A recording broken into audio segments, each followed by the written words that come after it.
Society and Culture, Hindi Book Summary, Episode 2. Her Feminism, Notes from the Women That a Movement Forgot, written by Mickey Kendall. Introduction, Hood Feminism Book Summary. छिपा सच, आधुनिक नारीवाद की वो कमी जो लाखों महिलाओं को पीछे छोड़ रही है। कभी सोचा है कि कुछ महिलाएं खुद को नारीवादी आंदोलन से बाहर क्यों महसूस करती हैं? तैयार हो जाइए, ये जानकारी आपकी सोच को हमेशा के लिए बदल देगी। अपनी क्रांतिकारी किताब हुड फेमिनिज्म में मिक्की कैंडल ने ऐसा सच सामने रखा है जो महिलाओं के अधिकारों को लेकर आपकी समझ को हिलाकर रख देगा। वो बताती हैं कि नारीवादी आंदोलन उतना सबको शामिल करने वाला नहीं है जितना हम सोचते थे। जरा सोचिए, जब मुख्य धारा का नारीवाद कॉरपोरेट ऑफिस में समान वेतन के लिए लड़ाई कर रहा है, तब लाखों महिलाएं पेट भरने के लिए संघर्ष कर रही हैं। जब कुछ लोग फिल्मों में जेंडर रिप्रेजेंटेशन पर बहस कर रहे हैं, तब दूसरी महिलाएं अपने बुनियादी वोट देने के अधिकार का इस्तेमाल भी नहीं कर पा रही हैं। लेकिन असली बात तो यहाँ शुरू होती है। कैंडल सिर्फ उंगली उठाने का काम नहीं कर रही है, वो हमें नारीवाद की ऐसी दुनिया दिखा रही है जिसे ज्यादातर लोगों ने कभी देखा ही नहीं। वो हमें उन गलियों और इलाकों में ले जाती है जहां महिलाएं उन चुनौतियों का सामना कर रही हैं जो शायद नारीवादी सुर्खियों में कभी जगह नहीं पाती। इस किताब में आप जानेंगे, एक, क्यों पारंपरिक नारीवाद ज्यादातर महिलाओं को विफल कर रहा है। 2, महिलाओं के आंदोलनों में मौजूद प्रिविलेज का चौंकाने वाला सच। 3, उन महिलाओं की असली कहानियां जो खुद को नारीवादी स्पेस में अदृश्य महसूस करती हैं। 4, गरीबी का महिलाओं के अधिकारों पर ऐसा असर जो आपने कभी सोचा भी नहीं होगा। 5, असली समावेशी नारीवाद कैसा होना चाहिए। ये सिर्फ नारीवाद पर एक और किताब नहीं है, ये एक अलार्म है जो आपको हर उस चीज पर सवाल उठाने को मजबूर करेगा जो आप महिलाओं के अधिकारों के बारे में जानते हैं। और सबसे खास बात, कैंडल समाधान भी देती है। वो हमें दिखाती है कि नारीवाद सच में सभी महिलाओं के लिए कैसे काम कर सकता है, न कि सिर्फ कुछ प्रिविलेज्ड महिलाओं के लिए। आप जानेंगे कि असली बदलाव कैसा दिखता है और इसे हकीकत में कैसे बदला जा सकता है। शायद आप सोच रहे होंगे, क्या सच में नारीवाद इतनी महिलाओं को पीछे छोड़ रहा है? इसका जवाब आपको चौंका देगा, और ये सब इस वीडियो की आंखें खोल देने वाली कहानी में समझाया गया है जिसे एनालिसा लोम्बार्डो और थॉमस ग्लोरियो ने सुनाया है। चेतावनी, इस वीडियो को देखने के बाद आप नारीवाद को पहले जैसा कभी नहीं देख पाएंगे। आपके महिलाओं के अधिकारों को लेकर विचार हमेशा के लिए बदल जाएंगे। आखिर तक देखिए, जहां आधुनिक नारीवाद का सबसे चौंकाने वाला खुलासा मिलेगा, और जानिए कि हम सभी मिलकर कैसे सभी महिलाओं के लिए असली बदलाव ला सकते हैं। इस मौके को मत छोड़िए जो हमारे समय के सबसे अहम सामाजिक मुद्दों में से एक को समझने में मदद करेगा। आपका नजरिया नारीवाद पर हमेशा के लिए बदलने वाला है। प्ले करें और इस सफर में हमारे साथ जुड़े। नारीवाद का सच शायद वो ना हो जो आप सोच रहे थे, लेकिन ये वो सच है जिसे सुनना हम सबके लिए जरूरी है। याद रखें, असली नारीवाद सिर्फ कांच की छतों को तोड़ने की बात नहीं है, ये हर महिला को ऊपर उठाने की बात है, चाहे वो कहीं भी खड़ी हो। Chapter 1, hood feminism book summary. Feminism के छुपे हुए चेहरे। फेमिनिज्म के साथ एक बड़ी समस्या है। ये अक्सर अल्पसंख्यक महिलाओं की परेशानियों और उनके अनुभवों को सही तरीके से नहीं दिखाता। ज्यादातर फेमिनिस्ट मूवमेंट सफेद महिलाओं की समस्याओं पर ध्यान केंद्रित करती है, जबकि रंगीन महिलाओं की जटिल सच्चाई को नजरअंदाज कर दिया जाता है। मिक्की कैंडल की दादी इसका एक मजबूत उदाहरण है। उनका जन्म 1924 में हुआ था। वो एक मजबूत औरत थी जिन्होंने अपनी बेटियों की पढ़ाई लिखाई को बहुत अहमियत दी। उन्होंने पूरी जिंदगी मेहनत की, पहले कमाने के लिए और फिर अपने परिवार की देखभाल के लिए। लेकिन इतनी मजबूत होने के बावजूद उन्होंने कभी खुद को फेमिनिस्ट नहीं कहा। शुरुआती फेमिनिस्ट मूवमेंट में कैंडल की दादी जैसी औरतों का बहुत योगदान था।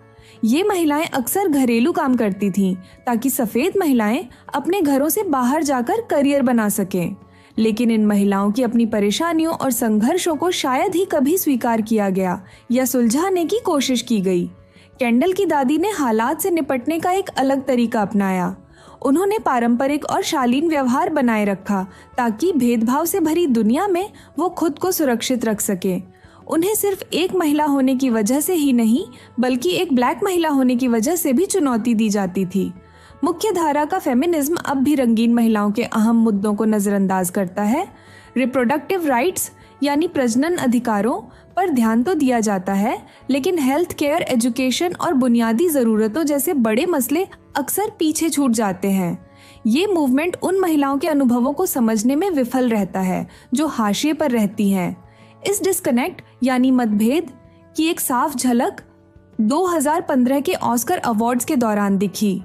एक्ट्रेस पैट्रिशिया आर्केट ने अपनी एक्सेप्टेंस स्पीच यानी स्वीकारोक्ति भाषण में समान वेतन की मांग की, लेकिन उन्होंने LGBTQ+ और रंगीन समुदायों से समर्थन मांगा, जैसे उनकी लड़ाई पहले ही खत्म हो चुकी हो। ये रवैया सफेद फेमिनिस्ट सर्कल्स में एक तरफा एकजुटता को दर्शाता है। सच्चा फेमिनिज्म बदलना होगा। इसे हर पृष्ठभूमि से आने वाली महिलाओं का सचमुच समर्थन करना होगा। एकजुटता कभी भी एक तरफा नहीं हो सकती। इस मूवमेंट को सुनना होगा, समझना होगा और सक्रिय रूप से रंगीन महिलाओं की अलग अलग परेशानियों को हल करने की कोशिश करनी होगी। सिर्फ तभी फेमिनिज्म सच में इंक्लूसिव यानी समावेशी बन पाएगा और सामाजिक बदलाव और बराबरी के लिए एक मजबूत ताकत बन सकता है। Chapter 2 hood feminism book summary. गरीबी का अदृश्य संघर्ष। गरीबी लाखों अमेरिकियों के लिए एक कड़वी सच्चाई है। करीब 42 मिलियन लोग हर दिन भूख से जूझते हैं। महिलाओं और बच्चों पर इसका सबसे ज्यादा असर पड़ता है, क्योंकि गरीबी रेखा के नीचे रहने वालों में से 70% से ज्यादा महिलाएं और बच्चे हैं।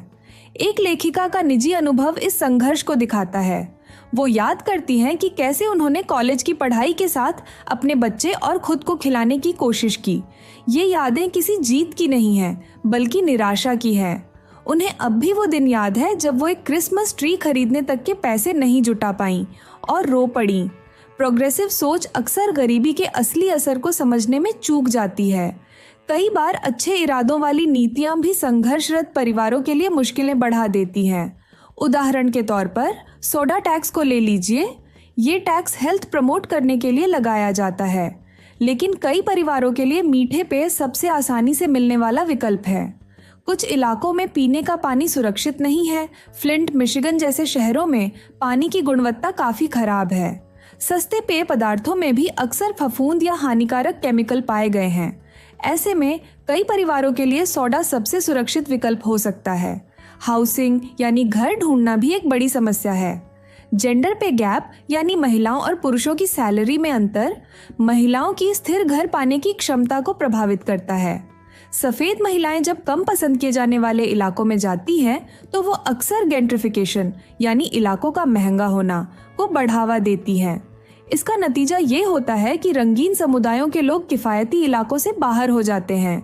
वेल्थ गैप यानी धन का अंतर महिलाओं को घर से निकाले जाने और बेघर होने के खतरे में डाल देता है। इसका असर सिर्फ व्यक्तियों पर नहीं पड़ता, पूरा परिवार उस समय मुश्किलों में आ जाता है जब रहने का ठिकाना अस्थिर हो जाता है। गरीबी लोगों को बुनियादी जरूरतों पर ध्यान केंद्रित करने के लिए मजबूर कर देती है। बिजली का बिल चुकाना और बच्चों का पेट भरना। फेमिनिज्म को बेहतर करना होगा। इसे उन महिलाओं की असली समस्याओं को समझना होगा जो गरीबी से जूझ रही हैं।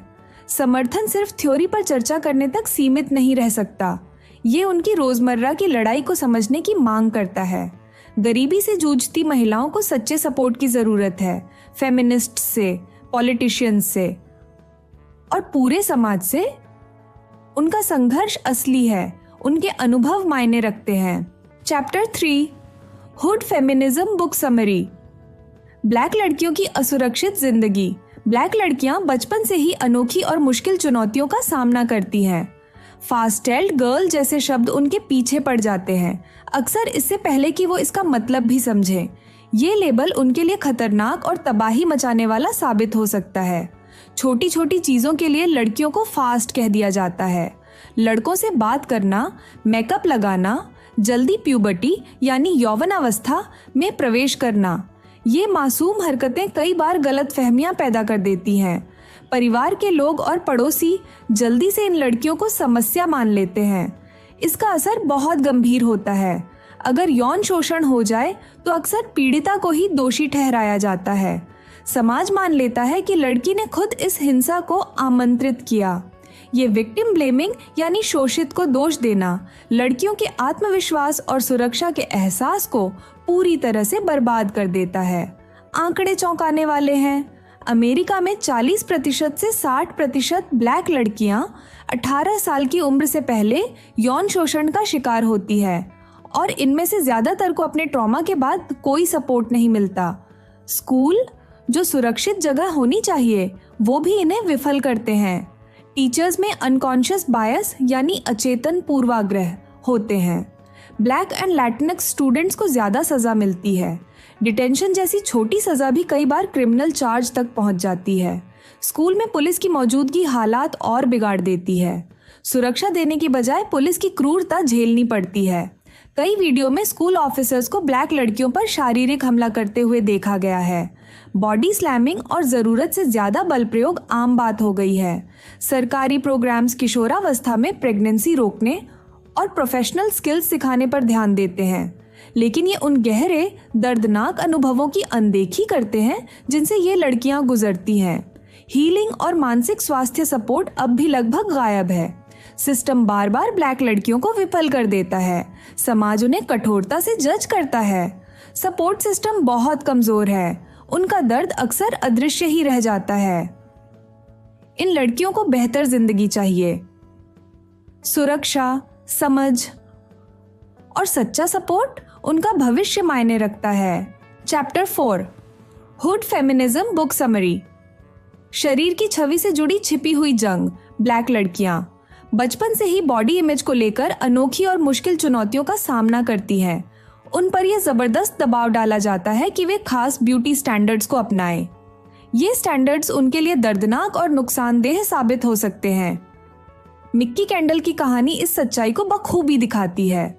सिर्फ 3 साल की उम्र में उनकी चाची ने उनके बालों में हार्श लाए रिलैक्सर लगाया।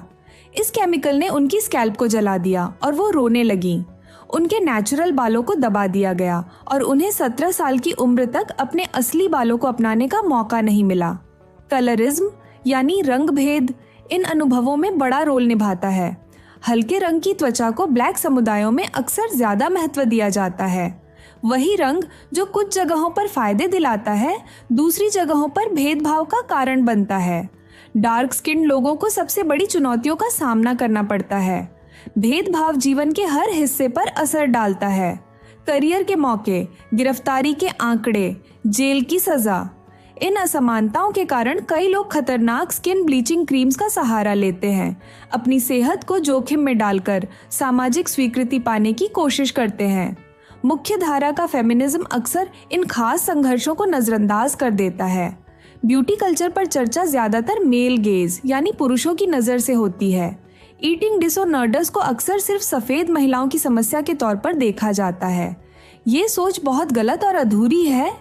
रंगीन लड़कियां बचपन से ही ये सुनती हैं कि सफेद ब्यूटी स्टैंडर्ड्स आदर्श हैं। ये संदेश उनके अंदर गहराई तक बैठ जाते हैं। ये दबाव गंभीर मानसिक स्वास्थ्य समस्याओं की ओर ले जा सकता है। ब्लैक लड़कियों में ईटिंग डिसऑर्डर्स को अक्सर पहचाना ही नहीं जाता। वजन कम होना अक्सर चेतावनी के बजाय एक उपलब्धि माना जाता है। तनाव अस्वस्थ खाने की आदतें बढ़ा सकता है। PTSD यानी पोस्ट ट्रॉमेटिक स्ट्रेस डिसऑर्डर जैसे अंडरलाइन कंडीशंस को भी आमतौर पर अनदेखा कर दिया जाता है। स्ट्रॉन्ग ब्लैक वुमेन का स्टीरियोटाइप हालात और खराब कर देता है। ये कमजोरी को नकार देता है। ये मानसिक स्वास्थ्य समस्याओं को पहचानने और सपोर्ट देने में बाधा बनता है। फेमिनिज्म को इन संघर्षों को बेहतर समझने और संबोधित करने की जरूरत है। महिलाओं और रंगीन लड़कियों के बॉडी इमेज के मुद्दों को समझे बिना सच्ची बराबरी संभव नहीं है।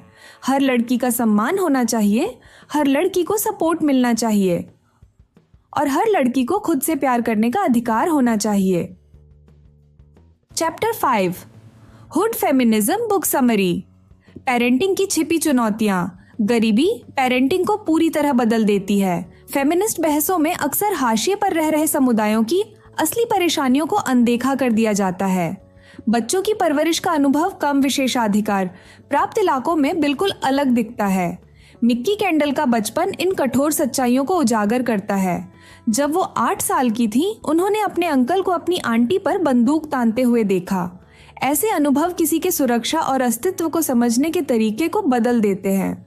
जब पैसे की तंगी हो तो पेरेंटिंग बेहद मुश्किल हो जाती है। बाहर से जो लापरवाही लग सकती है वो अक्सर एक तरह की सर्वाइवल स्ट्रैटेजी होती है।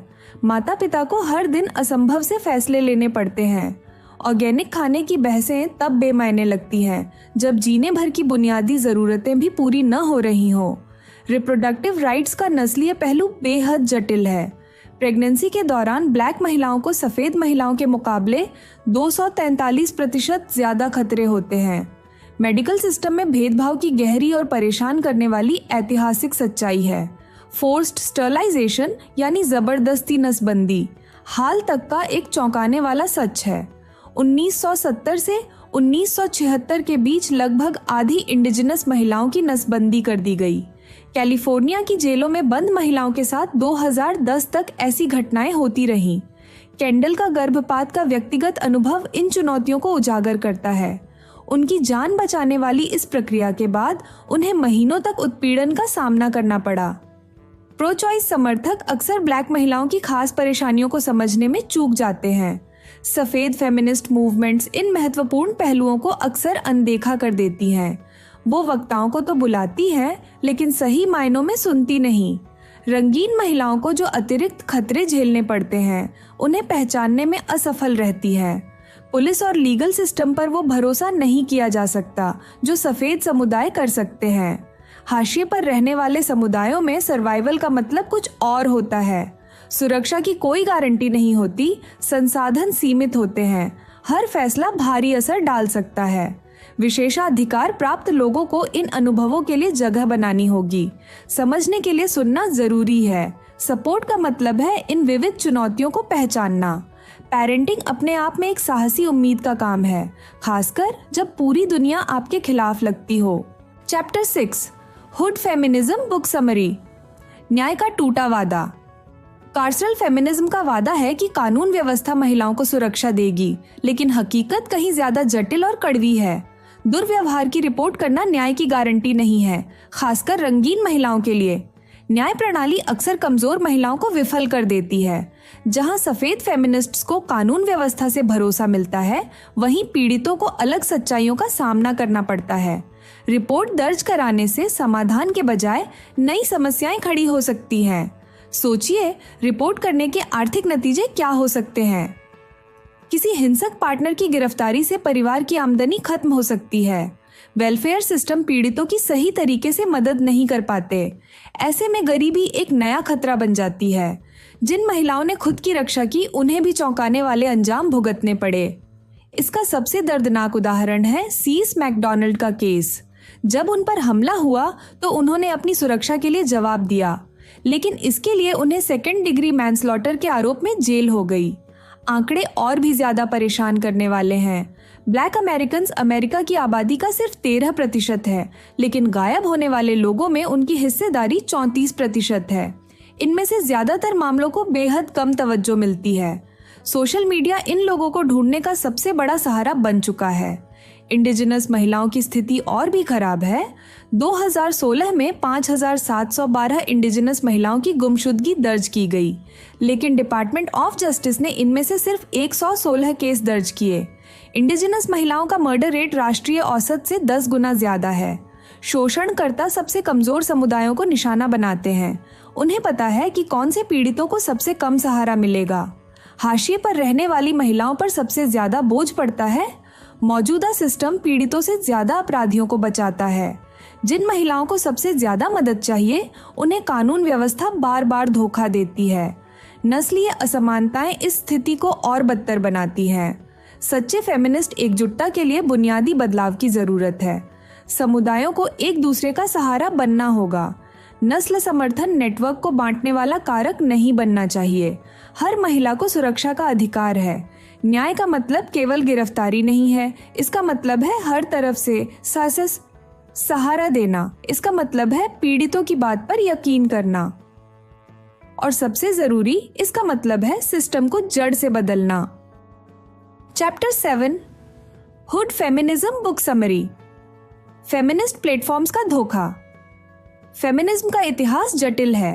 हर महिला जो सत्ता में आती है अपने प्लेटफॉर्म का जिम्मेदारी से इस्तेमाल नहीं करती। कुछ महिलाएं, खासकर रंगीन महिलाओं को नुकसान पहुंचाने का काम करती है। 2016 के राष्ट्रपति चुनाव ने गहरी दरारें उजागर की। कई सफेद महिलाओं ने डोनाल्ड ट्रंप को वोट दिया।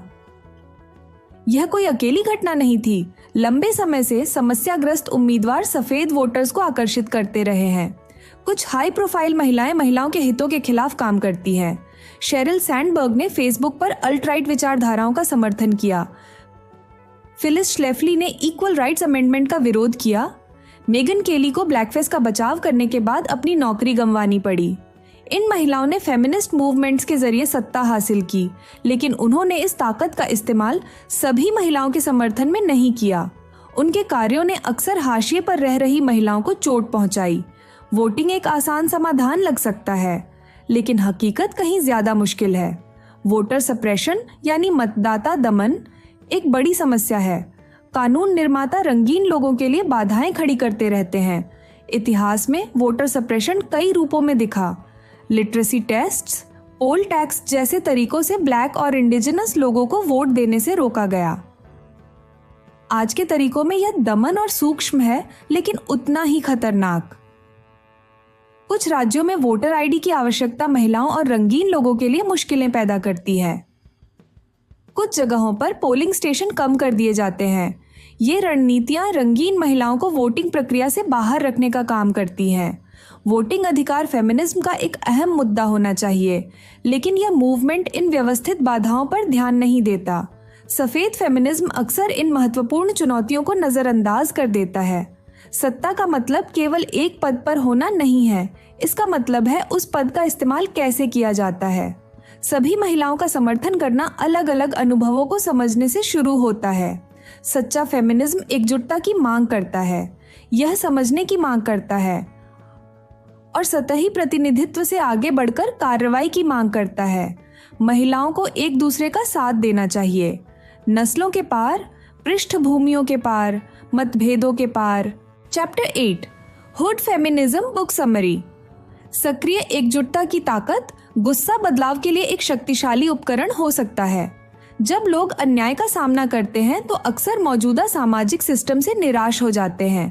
पुलिस की हिंसा, जहरीला पानी, ऐसे अनुभव शांत जवाबों से ज्यादा की मांग करते हैं। ब्लैक महिलाओं के गुस्से को अक्सर नजरअंदाज कर दिया जाता है, लेकिन यही गुस्सा असली बदलाव लाने की ताकत रखता है। हर बार विनम्र होना जरूरी नहीं है। सच्चा बदलाव जोश और सक्रियता मांगता है। सिर्फ एक एलाई यानी मददगार बनना अब काफी नहीं है। असली एकजुटता का मतलब है अकॉम्प्लिस बनना। इसका मतलब है हर जगह सिस्टमेटिक नस्ल भेद को चुनौती देना, हाशिए पर रह रहे समुदायों का साथ देना, भले ही यह आपके जीवन को सीधे प्रभावित न करता हो। कई बार एलाइशिप केवल दिखावे का रूप ले लेती है। लोग समर्थन का दावा तो करते हैं, लेकिन वास्तविक प्रतिबद्धता से पीछे हट जाते हैं। कुछ लोग सवियर मेंटालिटी में फंस जाते हैं, जहां वे हाशिए के लोगों की आवाज को दबाकर खुद को समस्या का समाधानकर्ता मान लेते हैं। फेमिनिज्म ने लंबे समय तक केवल विशेष अधिकार प्राप्त अनुभवों पर ध्यान केंद्रित किया है। अकादमिक चर्चाएं अक्सर वर्किंग क्लास महिलाओं की सच्चाइयों को नजरअंदाज कर देती हैं। जो महिलाएं कई नौकरियां कर रही होती हैं, उन्हें इन चर्चाओं में शायद ही कभी प्रतिनिधित्व मिलता है। विद्वानों की सामग्री आम लोगों के लिए पहुंच से बाहर रहती है। फेमिनिस्ट मूवमेंट्स का आधार अक्सर अनदेखी की गई मेहनत पर टिका होता है। केयर गिवर्स, क्लीनर्स और कम वेतन पर काम करने वाली महिलाएं असल में बदलाव लाती हैं, लेकिन उन्हें कभी इसका श्रेय नहीं मिलता। यह आंदोलन तभी बदलेगा जब यह हाशिए के अनुभवों को केंद्र में रखेगा, रंगीन महिलाओं की बात सुनेगा, उनकी अनूठी चुनौतियों को समझेगा, उनके संघर्षों को मान्यता देगा। अकॉम्प्लिस फेमिनिज्म का मतलब है सक्रिय भागीदारी, सफेद वर्चस्व को चुनौती देना, व्यवस्था में बदलाव का समर्थन करना, हाशिए की आवाजों को उठाना और दमनकारी ढांचों को तोड़ने का कठिन काम करना। अन्याय के प्रति गुस्सा एक जायज प्रतिक्रिया है। यह दिखाता है कि कुछ गलत है, यह कार्रवाई के लिए प्रेरित करता है, यह ध्यान खींचता है। फेमिनिज्म को बदलना होगा, इसे सच में समावेशी बनना होगा, सभी महिलाओं के अनुभवों का प्रतिनिधित्व करना होगा, न कि केवल विशेषाधिकार प्राप्त समूहों का। सच्ची एकजुटता प्रतिबद्धता मांगती है, सुनने की, समझने की और कार्रवाई करने की। Conclusion. Hood feminism book summary. नस्ल भेद को चुनौती देना। फेमिनिज्म की जरूरत। फेमिनिज्म में एक गंभीर समस्या है। यह लंबे समय से सफेद महिलाओं के अनुभवों को केंद्र में रखता आया है। हाशिए पर रहने वाली महिलाओं को नजरअंदाज किया गया है, उनके संघर्षों को अनदेखा किया गया है। इस आंदोलन को बदलना होगा। इसे असली चुनौतियों को समझना होगा। गरीबी, शिक्षा, स्वास्थ्य सेवा और कानून व्यवस्था। ये समस्याएं रंगीन महिलाओं को अलग और गंभीर तरीकों से प्रभावित करती है। नस्ल भेद हर जगह है, परिवारों में, दोस्तों के बीच, कार्यस्थलों पर। बहुत से लोग इन असहज सच्चाइयों का सामना करने से बचते हैं। यह हमारी जिम्मेदारी है कि नस्ल भेदी व्यवहार को चुनौती दें, आवाज उठाए, बदलाव लाए। जब कोई नस्ल भेदी टिप्पणी करे तो चुप मत रहे, जवाब दें, समझाएं, गलत सोच को चुनौती दें। सच्चा फेमिनिज्म सभी महिलाओं का समर्थन करता है, चाहे उनकी नस्ल कुछ भी हो, चाहे उनकी पृष्ठभूमि कैसी भी हो। इसका मतलब है अलग अलग अनुभवों को समझना और उनका सम्मान करना। समानता के लिए लड़ाई सक्रिय भागीदारी मांगती है, सुनने की, सीखने की, बढ़ने की और दमनकारी सिस्टम को चुनौती देने की। फेमिनिज्म को सच में इंटरसेक्शनल बनना होगा। हर महिला के अनुभव का प्रतिनिधित्व करना होगा। हर महिला की कहानी को महत्व देना होगा। बदलाव व्यक्तिगत कदमों से शुरू होता है। आपकी आवाज मायने रखती है, आपकी प्रतिबद्धता मायने रखती है, आपकी एकजुटता मायने रखती है।